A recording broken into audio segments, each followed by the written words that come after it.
नमस्कार, आप देख रहे हैं बिहार का साप्ताहिक मौसम पूर्वानुमान का बुलेटिन। मैं हूं देवेंद्र त्रिपाठी। ये वीडियो मैं आज न्यूज़ मीडिया मंच पर अपलोड कर रहा हूं दोस्तों। और आप मौसम तक चैनल पर देख सकते हैं 3 दिनों के देश भर के मौसम का पूर्वानुमान।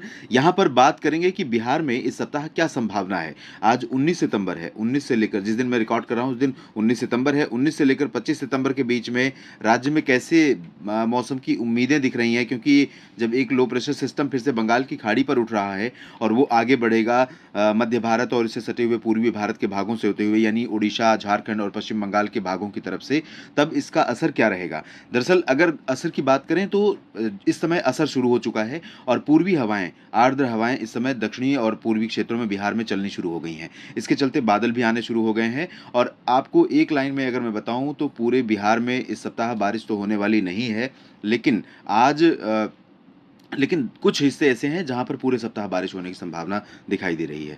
फिलहाल आज की मैं अगर बात करूं तो आज ये वाला जो रीजन देख रहे हैं आप, पूर्वी चंपारण, पश्चिमी चंपारण, सिवान और गोपालगंज का कुछ हिस्सा, सारण में भी कुछ स्थानों पर वर्षा हो सकती है। हल्की फुल्की, भारी बारिश की उम्मीद तो यहाँ पर नहीं है। इसके अलावा मधुबनी और सीतामढ़ी का जो तराई वाला रीजन है, किशनगंज तक, इन भागों में भी लाइट रेन हो सकती है। और दक्षिणी क्षेत्रों में थोड़ी बहुत वर्षा, यहाँ पर बक्सर, कैमूर से लेकर के जो नीचे वाला हिस्सा है, रोहतास और बांका तक, इन भागों में थोड़ी बहुत वर्षा हो सकती है। बीच के क्षेत्रों में बारिश की उम्मीदें बहुत कम दिखाई दे रही हैं। इसके बाद कल से थोड़ा सिचुएशन बदलेगी और कल से जो बादल आएंगे वो थोड़ा सा असर दिखाना शुरू करेंगे। और कल यानी 20 सितंबर से लेकर 22 सितंबर के बीच में, 20, 21, 22 सितंबर को किशनगंज, अररिया, सुपौल, पूर्णिया और साथ ही साथ जो मधेपुरा का रीजन है और भागलपुर का रीजन है, ये वाला पोर्शन कल से प्रभावित होगा अगले 3-4 दिनों के दौरान।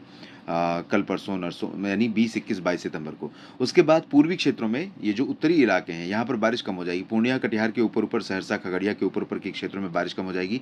और निचले इलाकों में, यानी अगर मैं कहूँ कि भागलपुर, मुंगेर, बांका, जमुई, लखीसराय, शेखपुरा, नालंदा और कुछ बेगूसराय, समस्तीपुर, वैशाली, पटना के कुछ हिस्सों में, और नवादा, गया, जहानाबाद, अरवल, औरंगाबाद और कैमूर, रोहतास, बक्सर, भोजपुर, इन भागों में कुछ स्थानों पर हल्की फुल्की बारिश देखने को मिलती रहेगी पूरे सप्ताह के दौरान, ये वाला पोर्शन। लेकिन जो मध्य और पश्चिमी क्षेत्र है, यानी सुपौल, मधेपुरा, सहरसा से लेकर समस्तीपुर, वैशाली और सारण के ऊपर का रीजन, ये वाला जो पोर्शन है, यहाँ पर बहुत कम बारिश इस सप्ताह दिख रही है। तो यहाँ पर अगर आपको खेती में कटाई और मड़ाई का समय शुरू हो गया है तो यहाँ पर आसानी से आप कर सकते हैं। और दक्षिणी क्षेत्रों में थोड़ा सा आपको इंतज़ार करना पड़ेगा, क्योंकि बारिश होगी। और अगर सिंचाई करने जा रहे हैं तो दक्षिणी भागों में और पूर्वी क्षेत्रों में अभी आप इंतज़ार कर लीजिए। बारिश हो जाएगी तो आपको फ़ायदा रहेगा और आपको सिंचाई करने के लिए मेहनत और पैसा दोनों खर्च नहीं करने पड़ेंगे। लेकिन और सटीक मौसम पूर्वानुमान जब हर दिन हम ट्राई करते हैं और हर दिन का मॉडल देखने की कोशिश करते हैं तो चीज़ें और बेहतर, ख़ास तौर पर बारिश की संभावनाओं की बात जहाँ तक है, तो और ज़्यादा बेहतर और ज़्यादा सटीक संभावनाएं पता चलती हैं, जिसकी जानकारी मैं आपको मौसम तक चैनल पर रोज़ देता हूँ, शाम को अगले दिन के लिए पूरे भारत की और सुबह अगले 3 दिन के लिए पूरे भारत की। तो उसको, उन वीडियोज़ को ज़रूर देखें। और मौसम के साथ साथ मानसून की बारिश जो हो रही है वो 50 शहरों में किस तरह की रही पिछले 24 घंटों में, और साथ ही साथ अगले 10 दिनों तक क्या संभावना है मानसून की बारिश को लेकर के, उसका वीडियो मैं अपलोड करता हूँ मानसून न्यूज़ मीडिया मंच पर, उसे भी ज़रूर देखना न भूलें। आप सभी का बहुत बहुत शुक्रिया।